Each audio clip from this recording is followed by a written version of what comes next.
Would you mind telling me about your father? It's a long story, and a rather heart-wrenching one. Yes, but one that needs to be heard.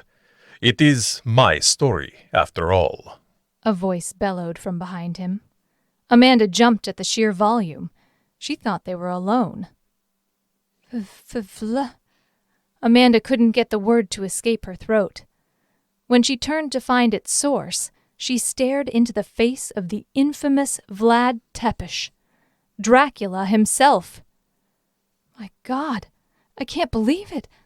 I must be.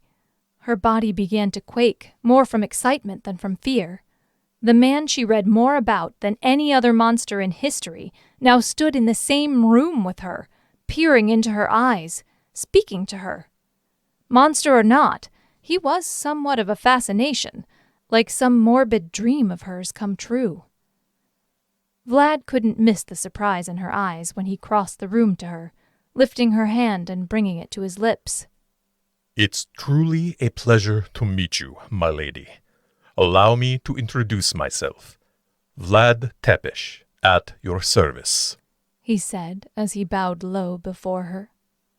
The fascination left her in terror as chills slithered down her spine. But her curiosity was getting the best of her again, overtaking her fear. Besides, did she have anything to be afraid of? She was one of them now. Her head began to throb with such force she couldn't think. Then the room started to whirl, much like when she had too much to drink.